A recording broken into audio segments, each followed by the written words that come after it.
This is Pet Life Radio. Let's talk pets.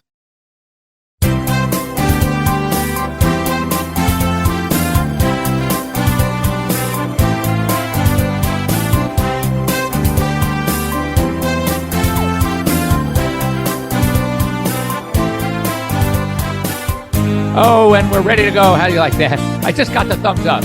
So here we are. You're live with Dr. Jeff. We're your host for the next 30 minutes here on Pet Life Radio's Ask the Vets with Dr. Jeff, along with my Instagram live crowd. So thank you for joining. And anyway, here for you, here for your pets. Just anything you want to ask. We already got a great question, which we're going to talk about in just a second. How to get a hold of me very easily. Well, here on Instagram, you've already done it. On Pet Life Radio, you can either give us a call at 877-385-8882. Once again, 877-385-8882, or better yet, join me here live. Go on to PetLifeRadio.com, click on shows, Ask the Vets with Dr. Jeff, and we can be here. Join us live, best with your pet. And I mean, we always say, and that's why I love telemedicine, is that, a lot of times people the old-fashioned way will send you a picture of what's going on. You can't tell. Yeah, they say a picture worth 1,000 words. A live video, that's like 100,000 words. That makes it so easy. For example, just on AirVet, taking calls as they do, that we call them virtual visits. I used to tell people that there's an 80-20 rule when it comes to emergency, and that 80% of emergencies warrant, 20% warrant. Now, having done over 4,000 virtual visits, I can tell you it's more like 97-3. Just talking to somebody, a veterinarian, go to Dr. Google.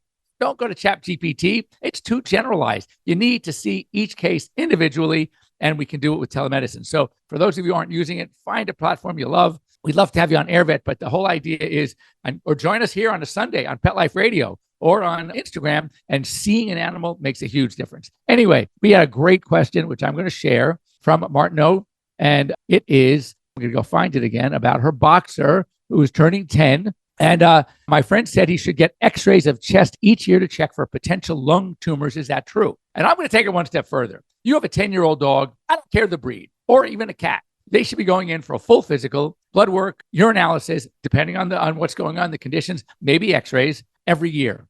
For me, I'm not one of these guys that likes to, I've seen records from other veterinarians, and it kind of honestly can piss me off, is that they're taking blood tests every single year. Oh, that's not necessary. Now, of course, pre-anesthesia, yes, you're going to do some lab work, but do a full panel every year. That's like a 16, 17, 18, 19-year-old going in for blood tests every year. Come on, you're healthy. You're healthy. When should you start? Yeah, like a person in your 50s. Then you go in, you start getting your colonoscopies every 5 or 7 years, whatever it is. That's how it is with animals. But with animals, it's usually for big breeds. It's usually for me, 7 years of age. For small breeds and cats, it's 8 years of age. And then, of course, that's assuming they're all perfect. They have no problems. Nothing has changed. Yes. Now, let's talk about 10-year-old dog, especially a breed like a boxer, golden retriever, dogs that are known to be the cancer kings and queens. And therefore, yes, it would be a very good idea. Now, of course, if the dog is already showing some signs, exercise intolerance, coughing,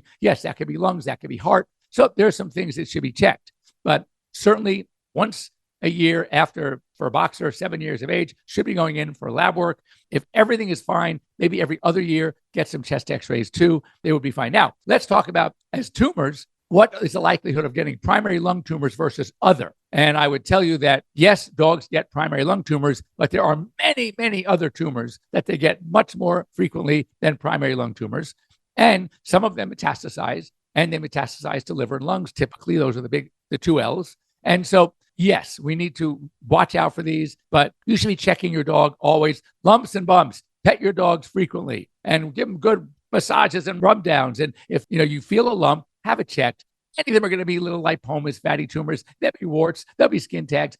I'm talking about there are going to be some lumps that need to be checked. Mast cell tumors, for example, we commonly see. So these are some of the things that we need to look at. Having said that, I dealt with 2 animals in the last 2 weeks. Very, very, very sad. Both young. I'm talking less than 2 years young that have malignant tumors. It does happen. I remember one of my first cases in vet school when I was at Davis. It was a gorgeous golden retriever puppy, 18 months old, 2 years, something like that. It was young and had a huge, huge malignant fibrosarcoma in the face. And unfortunately, the radiation therapy wasn't that in play way back then. And it was unfortunately did not work out very well. And anyway, we do see it. So just great question. Thank you so much. Let me see what else we got here. So there are a couple of breeds. I love this one. Thank you from Shekish Curious. There are a couple of breeds that I used to see a lot of. We all used to see it. My uncle had one. And I saw one recently. I actually posted this a while ago on Instagram. I took a picture. I said, for many of you, you probably don't know what this dog is, but it was like back then in the 60s and 70s, it was like the golden retriever. Everybody had them. They were magnificent.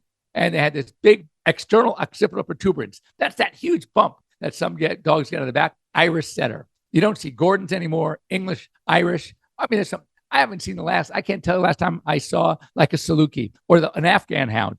There are certain breeds that have just kind of fallen out of favor. It blows my mind. And they were great dogs. But this past year, I do have 2 new Irish setter patients and a Gordon setter patient. So, and when I see it, I go, oh my God, my technicians haven't even seen this dog before, because obviously they're a lot younger. Anyway, so I don't know the reason. It's just they're not in fad. I guess, I don't know. I mean, you have to, the people, all the Irish setter enthusiasts that used to get one after another, I guess they're no longer with us. And it just wasn't passed on to their family. So we just don't see them. You know, it'd be a great thing to talk to some of these really legitimate Irish setter breeders and to see, what do you think? What is the reason? They're gorgeous. Of course, they required some good brushing, but they were active. They're good hunting dogs. It's a good question. And I wish I had an answer. Unfortunately, I don't have a good one. It's all surmising. Okay. You know, I see occasionally a couple of vets joining me, which is great. Thank you so much. Why don't you guys tell me some good questions that you guys had, things that you're working with?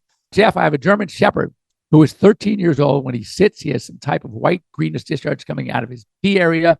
Is this an infection? Well, my first question is always going to be, in a case like this, is he fixed? I assume he is, but I don't want to make assumptions. So it is, if he's not fixed, then clearly it is a preputial discharge that is probably linked to his testosterone. If he is fixed, they can still get little localized infections. It still could be what we call a smegma, just a discharge. It usually doesn't seem to bother them if they're not drinking water excessively, if they're not urinating excessively. It's probably just there, and clean it. But let me know if he's fixed, because if he's not, that would help. I love Nifri. Had an Irish setter when I was young, back in the early 70s. Yes. Her name was Sangi. She was beautiful. Yes, they are beautiful. I said my uncle had one named Kelly. And I think it was Kelly. You have to get back to me and let me know about that. I know it was Kelly Shelley. So anyway, yes, they are beautiful dogs. And it was so cute when I saw one. I went crazy. It did. It was like, just made me feel young again. Seeing an Irish setter. Oh my God, that was so cool. Back in our day, we used to see them all the time. Oh, he is neutered. Okay, good. So if he's neutered, it could just be a little discharge. I mean, you can go to lengths. You can, put them on antibiotics. You can have the discharge cultured to see if it's an infection. If it's not, bothering him, then I wouldn't bother so much. Now, when you say for sure it's coming out of that area, because if when he sits, he has some type of discharge, might be coming from the anus. But if you see it coming from the prepuce, then that's most likely what it is. Again, I'm not too worried about it. They usually sometimes lick it, keep it clean, but it could be just an age thing. So while you guys are thinking about some good questions to ask me, which I love, I'm going to. So this one I saw. Remember a long time ago when the grain freeze came out, and there was a lot of data, unsubstantiated, but just empirical, about the increase in number of cardiomyopathy cases in dogs that were put on grain-free diets. So the thought was, well, maybe there's a problem with the amino acids that make taurine. Taurine is the amino acid that seems to be preventative, all right? And cysteine and methionine are also sulfur-containing amino acids that together make up taurine. Dogs can do it themselves. Cats can't. That's why cat food has to have taurine. A lot of dog foods that were grain-free started adding taurine, thinking that was the reason. And we never really knew what it was, and nothing made sense. No one's been able to test substantiated. So it was just kind of a hunch. We call it empirical data. Just data based on what we've seen, but no scientific evidence, no scientific collaboration, or corroboration. So what was causing it? No, then the thought was, well, maybe the amino acids are there, but there's something else in the legumes, because what they were doing, they were replacing the grains with legumes, with peas, things like that. And maybe that's what it was. They have it, but they didn't have enough of it, or they have it enough, but they couldn't make it for some reason. Anyway, so finally, one of the best schools, one of the better vet schools, actually the top vet school in Canada, it's Guelph. In fact, one of my former associates, Dr. Gale, was a Guelph graduate, researchers at Guelph found no evidence that lentils, beans or peas in grain-free diets raised dilated cardiomyopathy incidences, so more than anything else. So they've actually shown there was no more cases. Someone finally did a study, which, in my opinion, long overdue. So anyway, so it's not that. I still think that it would be safe if you're going to feed grain-free, that the companies are adding some taurine. There's nothing, can't hurt. You can't get taurine toxicity. You're not adding a ton. It's just enough.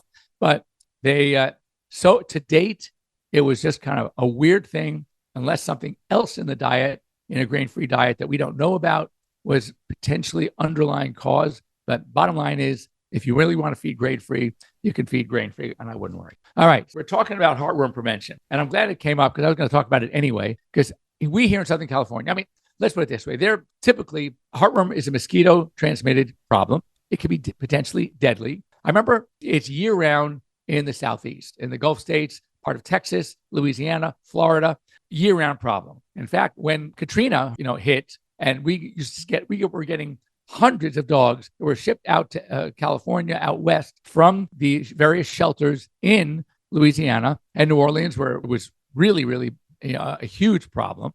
And almost every single one was heartworm positive. It is a real problem. We here in LA, Southern California, never really had to worry much about it because we never really had mosquitoes. Now, in the Northeast, during spring and summer, when it gets hot and muggy, they would also need to be on heartworm. Well, we saw, and they knew it was going to happen, a heartworm problem. Look, insects are amazing, right? And there are mosquitoes now that have adapted to our climate and here in the Southern California, and we are seeing mosquitoes. And it has now been recommended by many experts that our dogs should be on heartworm prevention all year round. Here in the West, in the East, Southeast, it's always been that way. In the Northeast, it's usually been in spring and summer, basically based on the mosquito season. So anyway, heartworm disease, very expensive and difficult to treat. It involves giving them imiticide, which is a poison, basically, an arsenical compound.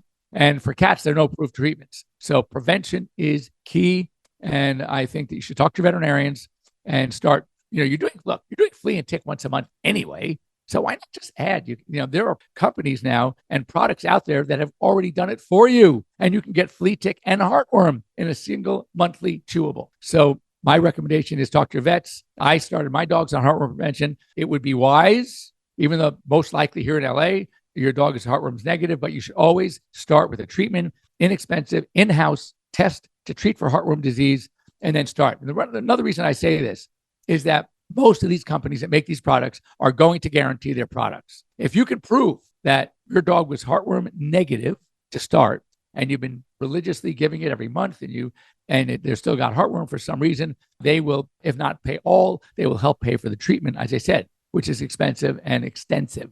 So it's kind of like a good guarantee anyway.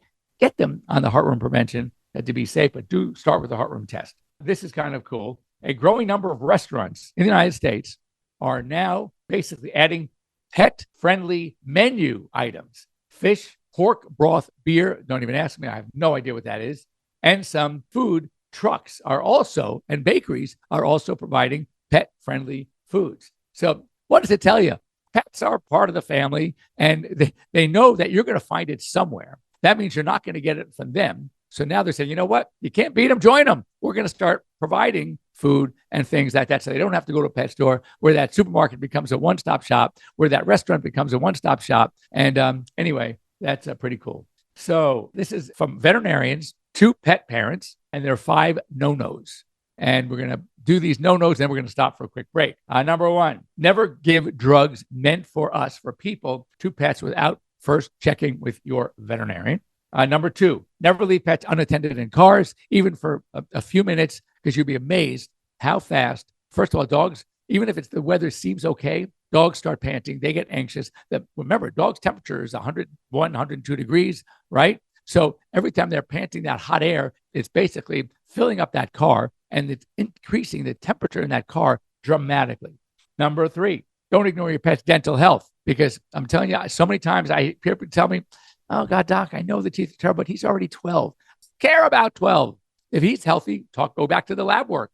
Every year we're doing blood tests. If those blood tests are fine, I'm not afraid to anesthetize, but I am afraid to ignore bad teeth, because those bad teeth can lead to a lot of future problems, including heart disease, and kidney failure. So talk to your veterinarians. Never feed table scraps. I'm going to soften this one a little bit, at least from the table. Yes, table scraps, if they're appropriate, then they're okay. But you don't want to do it from the table because then you create a beggar. And then what happens is when people come over, they're going to start, they're going to get that slobbery, chin on their lap. And the dogs that don't do it, if you have leftover food, cut it up and you can add it to their food as long as it is appropriate for dogs. And then another one, and I really agree with this one because I've seen many, many accidents, retractable leashes. They seem okay. I don't think they're okay because sometimes the dog can bolt and it's just if they're not even wearing a leash. And remember this, if your dog, and this is in California, okay, where the laws are very clear, if your dog bites a person or another dog, gets in a fight,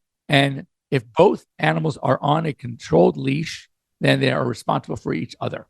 Okay, you take care of your dog and you take care of your dog. If one of the dogs is off leash or not under control, then they're going to be responsible for everything. That means if they've done a lot of damage to a dog, you're responsible. So a retractable leash basically is not going to hold up in court as being in control. So, not to mention running into a street to chase another dog, getting hit by a car, they're just not that safe, in my opinion. So I prefer not using retractable leashes, and let's go. So madness is what's up. Okay, so that's a great question, and we're going to go right after the break. Here it goes. My Yorkie at times wakes up and rusts outside, eats grass, then vomits. Today, she didn't show any signs of upset stomach. What's the cause? Great question, and we're going to talk about that when we come back. How many of you have pets? My hand's raised. Now think about how lucky you are to have such a sweet little pet in your life, and that pet is lucky to have you too. But unfortunately, there are countless pets out there that don't have a home to call their own. However, Bob's from Skechers is trying to change that. So we developed Bob's for dogs and cats to help pets in need. With every purchase of adorable Bob's footwear or fun, stylish apparel, or even the cutest Bob's pet accessories, Skechers makes a donation to Petco Love to help save shelter pets. And with your help, we've already saved the lives of over 1 million pets and raised over $7 million. So while you're getting style and comfort with features like Skechers' famous memory foam cushioning, you're also helping to save an adorable pet in need and helping another lucky owner be connected with a future best friend and companion. Because happiness is having a loving pet by your side. Find Bob's at a Skechers store, Skechers.com, select Petco locations, or wherever stylish footwear is sold. Let's talk pets. Let's talk pets On Pet Life Radio. Pet Life Radio. PetLifeRadio.com.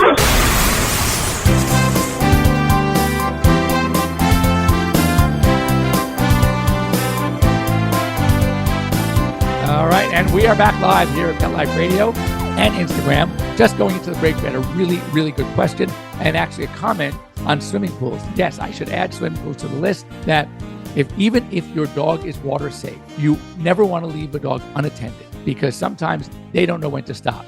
I was saying my yellow lab is one of those dogs. He will be in the pool all day, and what happens is they take in a lot of water and they get a little weaker. They don't understand it, and it's potentially very dangerous. And I know of many, many dogs over the years that have drowned in pools, and they were swimmers. So never take a chance. You have to have those baby gates. You need some way to keep your dogs out of the pool area at all times when unattended. Now, my Yorkie at times wakes up and rushes outside, eats grass, then vomits. This is the day before, no any signs of a problem. What could be the cause? So the answer is nobody knows. There are many theories out there about why dogs eat grass and then vomit. There are theories out there that they have an upset stomach and they know they're going to eat grass and it's going to make them vomit and that's going to help them. All right. I have my issues with that one. I'll tell you why in a minute. Others say they just like it. It's moist. If they're thirsty, it tastes good, and they're not doing it because they are going to vomit. They are doing it because they like it, not knowing that 20 minutes later, half hour later, they may vomit because of the grass. There are those that saying that there may be something in grass that does actually soothe the stomach, not again associating the vomiting episode with the ingestion of the grass. Now, here is a little bit of the science. We sometimes use aversion therapy in keeping dogs away from something. Aversion therapy is something, for example, when a dog has coprophagy, eating poop, and you spike the poop with super hot, terrible stuff, That's one thing that hopefully will keep them away from poop. That's aversion. Giving something to a dog that makes them vomit is going to be aversion. But the vomiting episode has to be within, they say 5 to 8 minutes, maybe 10 max. So if they eat something and it makes them vomit almost immediately, they will not make the association. And if they liked what they ate when they ate it, they will go back to it if it's longer than, say, 10 minutes. If it's shorter, and I'm going to say more like 5 minutes, then they probably will avoid it, even if they liked it, because they don't like the vomiting. Well, when they eat grass, the vomiting episodes of grass usually is like 20 minutes, half hour, an hour later. They no longer make the association. If they liked it at the time they did it and it tasted good, it gave some moisture, maybe it did settle their stomach a little bit, they will go back to it, right? Not understanding the fact that the vomiting a half hour later was because of the grass. So that to say they're doing it to make them vomit, I don't buy it. Or else there would be aversion. And we can say you can give aversion up to an hour. It's not. It's very quick. So the next thing is, do they like it? Yes, they do. It has a sweet taste. And maybe it does. It's very fiber. So maybe it does settle their stomach a little bit. And they know that. And that's why they do it. I've asked hundreds of dogs over the years, why do you do it? Not one has given me a straight answer. So I have no idea. And I don't think anybody has scientifically shown anything as to what they do, why they do. It's a behavioral issue. And why do dogs eat poop? I mean, there are theories. Mine is just a theory also, but there's no, they're not going to tell you. You can ask them all day long. I guarantee if you get an answer, you let me know. I want to know it too. But I could say, well, if so-and-so's dog actually told her this is why they do it, then that'd be great. I'll have a little something there, but typically no. Oh, good. You're very welcome. This poor Coco likes to mess with bees. All right. Are pools okay for their coats? All right. Again, my dog's been a swimmer. Never really had a problem. Depends. So look, we have a desalination and a salinated pool. We use a saltwater pool. No problem. Maybe if you have a big pool with a lot of chlorine, it might dry out the skin a little bit. It bothers us too. That's why I don't like chlorine. So I would say, no, I disagree with the groomer. It all depends really on what's in the pool. Otherwise, it's swimming.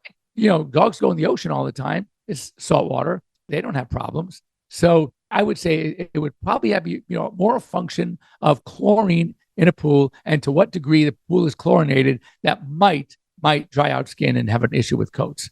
All right, here's another one. For those cat people out there, does your cat scratch his or her face aggressively?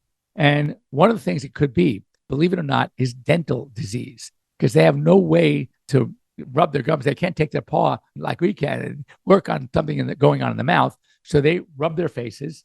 Of course, it could be allergies. It could be ear disease. It could be ear mites. But when you're making that list of potential problems, if you have that cat and they do not have signs of allergies, their ears are crystal clean, why are they rubbing their face? Think about dental disease. And here's another one. We have them. How can we make life easier for our old dog? And so here's a bunch of stuff. You can get carpets or non-slip rugs, all right, on slick floors or stairs. And by the way, I'm going through this right now with my old lab. There's some really coat of anti-skid paint on exterior stairs, so that could help. A lot of comfortable cushions around so he can lie down instead of on the hardwood floors or just hard surfaces. Get him on a nice cushiony bed. A raised food or water bowl stands. So you can put their bowls so they don't, again, for a big lab, they really have to put their head down to eat. But if you put them in a little stand that is raising the food and water, that's just more comfortable for them. Support and mobility harnesses. Those are harnesses. We know what a harness is when you put it on the shoulders. There are also some harnesses that can go around the back legs. A lot of these dogs, their problem is more hind end than front end. They get hip dysplasia. They get cauda equina syndrome. They get weak knees. That's where we see it more on the hind end. So also these harnesses that can hook up, you slip through the back legs and you can kind of help them, hold them up on their walks. And that makes it easier for them.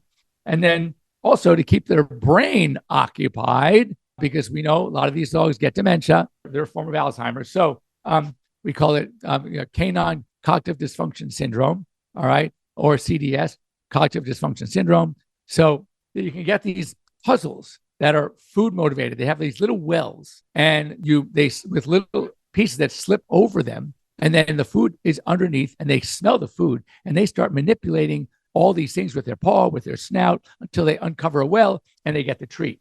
And you can keep their minds occupied, engaged. It rewards them, so you don't have to be there to do it. You can leave them with it. And also a great thing to do just to kind of keep them active. Of course, so go easy on the treats, keep them small, because on the one hand, you're giving them something to occupy their brain. You're worried about their arthritis, and now you're going to give them all these treats to gain weight. No. You do just dogs. It's interesting. Dogs don't seem to really care about the volume of the reward when it's a food reward. They care about the act of getting the reward. So, for example, you can give them a little morsel of their food, which is a little thing this big, all right, or something that's this big, a big treat. They're going to get the same satisfaction of having gotten it. However, they will be more engaged. The smaller the treat, the less they get, the less they will fill up, the more slowly they will fill up, and therefore that will keep them going. Where if a dog gets into something, fills up their stomach, and finally even a Labrador says, enough already, I've had enough, then it's not going to work anymore. So always keep the treats as small as possible, and you can give more of them, you can engage them, and their satisfaction is the act of getting the reward, not necessarily the volume of the reward. So that's our thought for the day. Have a great week. A little overcast here in LA. It's supposed to burn off. I hope it does. I'm going to celebrate one of my grandkids, my oldest son's third birthday, a little celebration today. So I'm over there for a little party. And other than that, it's just, if you ever want anything from me here at Pet Life Radio, Dr. Jeff at PetLifeRadio.com. You can just get a hold of me and send me a note to, as I said, drjeff at PetLifeRadio.com. You can come on to our show on Sundays and join me for a live question here on Instagram, Dr. Jeff at PetLifeRadio.com, Dr. Jeff at DrJeff.com, or you can just see me on AirVet, and I think that should do it. So very easy to get a hold of. And of course, you can send me a private message here on Instagram, and I will respond. Thank you so much for joining me, and have a great week, everybody. Next week, we'll see you here, same bat time, same bat channel, here on Pet Life Radio and here on Instagram, and we'll see you. Bye-bye. Let's Talk Pets, every week on demand, only on PetLifeRadio.com.